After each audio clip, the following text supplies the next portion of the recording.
सावन का महीना चल रहा है और सावन के शुक्ल पक्ष की पंचमी तिथि को नाग पंचमी का त्योहार मनाया जाता है। इस साल नाग पंचमी 13 अगस्त को पड़ रही है।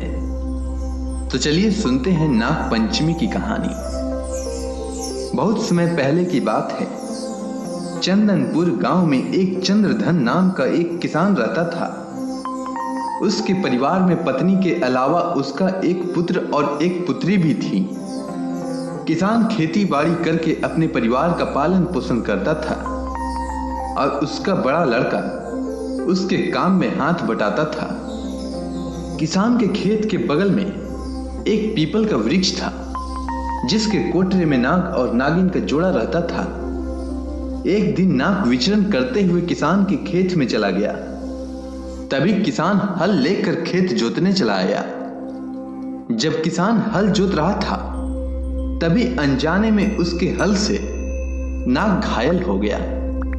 पर किसान हल जोतने में इतना मग्न था कि वह देख नहीं पाया और हल जोतते हुए वह आगे निकल गया। तभी किसान का पुत्र किसान के लिए घर से खाना लेकर आया और किसान को पुकारने ही वाला था कि उसकी नजर दर्द से कहारते हुए नाग देवता पर पड़ी।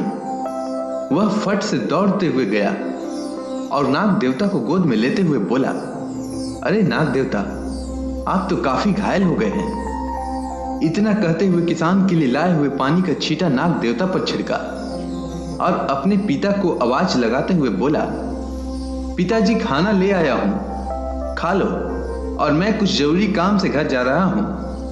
और फिर पिता के नजरों से बचाते हुए किसान का पुत्र नाग को लेकर घर आ गया और फिर नाग का इलाज किया और गाय का ताजा दूध निकालकर नाग को पिलाते हुए बोला, हे नाग देवता, जब तक आपका जख्म ठीक नहीं हो जाता तब तक आप हमारे यहां मेहमान हैं। जख्म ठीक होने के पश्चात आप अपने घर चले जाना।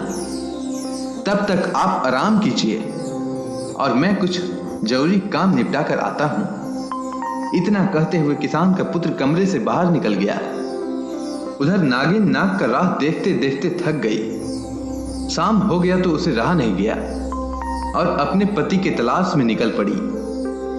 और जैसे ही नागिन किसान के खेत के रास्ते से गुजर रही थी कि उसकी नजर खून से सनी मिट्टी पर पड़ी, तो गुस्से से लाल होकर मन ही मन बुदबुदाई कि लगता है किसान और उसके बेटे ने मेरे नाग को मार दिया है। इतना विचार आते ही उसने किसान और उसके पुत्र से बदला लेने का निश्चय किया और किसान के घर की तरफ चल पड़ी।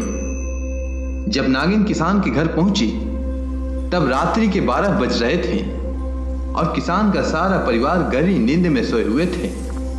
तभी नागिन ने मन ही मन बुदबुदाते हुए बोली, किसान, मैं तुम्हारे सारे परिवार को एक एक करके डसूंगी। तभी तुझे इस बात का एहसास होगा कि घर में किसी के मरने से इंसान को ही नहीं, हम जैसे जानवरों को भी कितना दर्द होता है। इसीलिए मैं आज रात तेरे बेटे को डसती हूं। इतना कहकर नागिन उसके बेटे के कमरे में गई। उधर मृत्यु से बेखबर किसान का पुत्र गहरी नींद में सो रहा था। यह देख नागिन की बाँछें खिल उठी कि मेरे बदले लेने का समय आ गया है। और फिर नागिन बिना देर किए किसान के पुत्र को डस लिया और वापस अपने कोठरे में आ गई। जब सुबह हुई तब किसान अपने पुत्र को जगाने उसके कमरे में गया और जगाने का बहुत प्रयत्न किया, परंतु लाख कोशिश करने के बाद भी उसका पुत्र नहीं जागा। तो वह इधर उधर देखने लगा। तभी उसकी निगाह उसके पैर पर नागिन के डसने वाली जगह पर पड़ी और यह देखते ही वह चिल्ला पड़ा, अरे कोई मेरे पुत्र को बचाओ, इसे तो सांप ने डस लिया है। इतना सुनते ही गांव के सारे लोग इकट्ठा हो गए और सारे गांव में हाहाकार मच गया। इस कोलाहल को सुनकर घर में सोते हुए नाग देवता भी बाहर आए।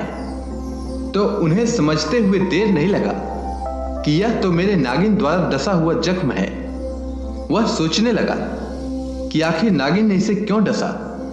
इसने तो मेरी काफी सेवा की है, ऐसे में इसे बचाना मेरा धर्म है।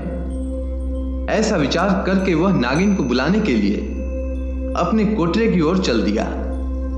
यह सब देख गांव वालों ने बोला, अरे कोई जाओ और गाय का दूध लेकर आओ और नाग देवता का आवाहन करो, वही इसका हल निकाल सकते हैं। इतना सुनते ही लोग दौड़कर दूध ले आए और नाग देवता का आवाहन करने लगे।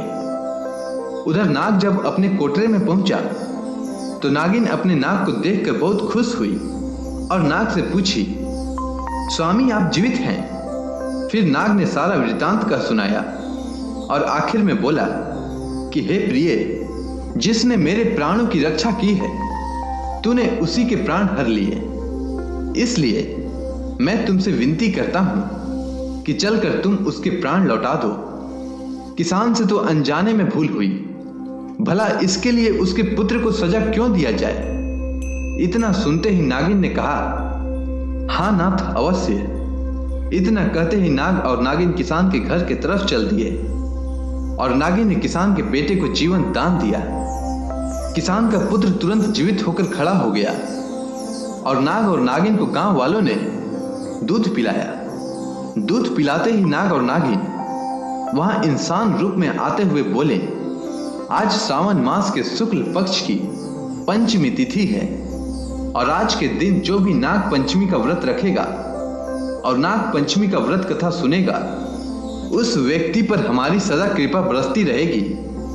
मान्यता है कि तभी से सावन मास के शुक्ल पक्ष की पंचमी तिथि को नाग पंचमी व्रत के रूप में मनाया जाने लगा। अगर आपको यह कथा अच्छी लगी हो तो कमेंट सेक्शन में नाग देवता की जय लिखना ना भूलें।